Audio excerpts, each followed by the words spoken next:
Pag ikaw hindi ka pa rin talaga nakapagtapos sa pag-aaral mo until na tae pa rin ang tingin talaga sa ibang tao.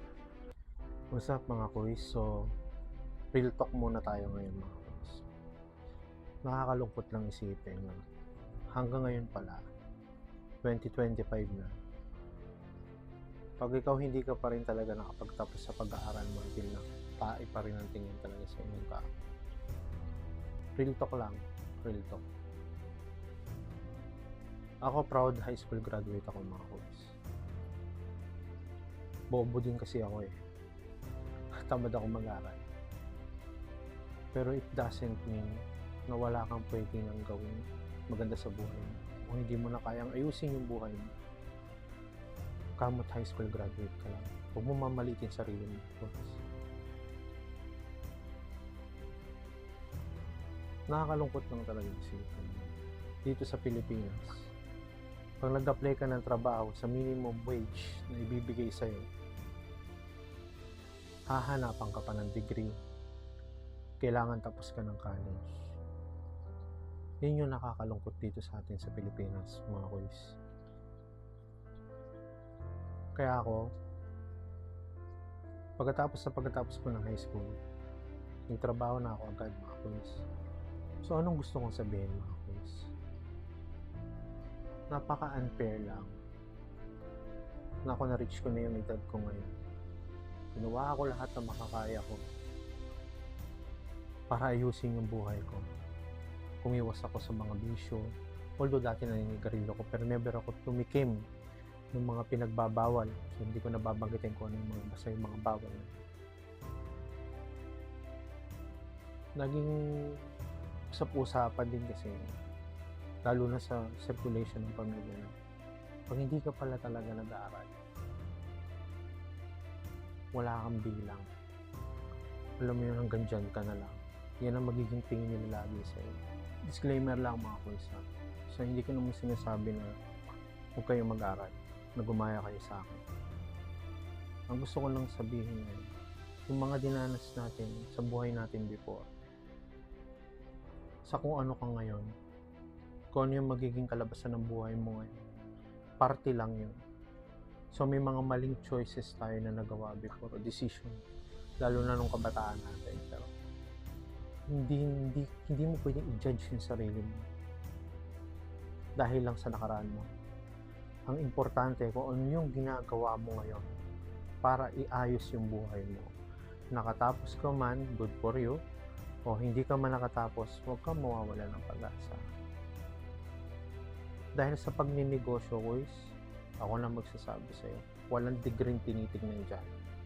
Diig ng masisipag, masinop, matyaga ang may mga utang. Tatandaan mo yan, mga guys. Yan yung sinasabi ko sa inyo. So, wag nyo liliitan yung tingin sa sarili nyo. Lagi lang kayo magtitiwala sa sarili nyo sa ginagawa nyo. As long as alam nyo wala kayo natatapakang ibang tao at ginagawa nyo araw-araw yung best nyo para ayusin yung buhay nyo. Ano may narating ko ngayon?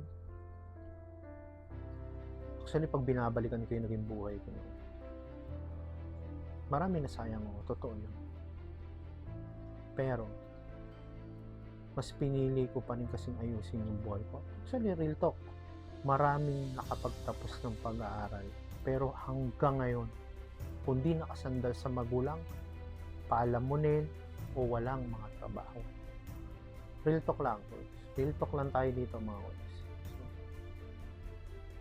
kung ikaw, hindi ka rin nakapagtapos ng pag-aaral, huwag mo mamalitin sarili mo. Kung ano sabihin sa'yo ng ibang tao, mo tatanggapin na lang ng ganun. Tanggapin mo, pero huwag kang magalit. Gawin mo yung inspirasyon.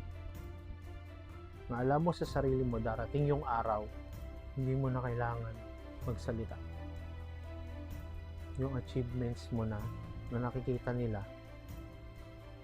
yun yung sagot mo sa lahat ng kritisismong inabot mo sa kanila ng mga panahon na yun, mga boys. So yun yung pinakamasarap sa pakiramdam. So kung ikaw, hanggang ngayon, hindi mo pa rin alam ang gagawin mo. Hanggat buhay ka pa, may pag-asa ka pa. Kung marami kang ginawang pagkakamali sa buhay mo before, hindi pa huli yung lahat. Hanggat humihinga ka, Hangga't humihinga ka, may pag-asa pang maayos mo lahat yun. At yun yung status mo sa buhay ngayon, tinitingnan mo na hindi ka nakatapos sa pag-aaral. Hindi na yun nagiging basihan. Dahil marami din diyang nakatapos ng mga tamad. Kung ikaw, madiskarte ka, porsigido ka, araw-araw grind ka ng grind, wala kang pinipili, kahit ano tinatrabaho mo, kumita ka lang, mas lamang ka pa rin dun sa ibang umaasa na lang. Umaasa sa mga magulang, umaasa sa ibang tao. Ikaw, binubuhay mo yung sarili mo, nagtatrabaho ka para sa pamilya mo, ginagawa mo lahat para ayusin yung buhay mo. Yun ang mahalaga. Basta sipagan nyo lang. Huwag lang kayo titigil. Hindi option sa atin yung pagsuko, mga kuis. Kung ano yung pinagkakaabalahan mo ngayon, kung ano yung hanap buhay na meron ka, negosyo man yan, trabaho man yan, tiyagain mo lang. Huwag mo lang titigilan. From work naman kasi, alam mo, napaka magandang advantage yung may trabaho ka, lalo sa sales. Kasi diyan ka matututo magnegosyo. Kasi matututo ka mag-inventory, mag-arrange ng stocks, mag-manage ng negosyo. Lahat yan matututunan mo sa pagiging empleyado, lalo kung nasa sales ka. Lahat yan, pag may sarili ka ng negosyo, maa-apply mo yan sa sarili mo. At masisipagan mo kasi iyo na yon. Wala ka ng amo, sarili mo na yung negosyo.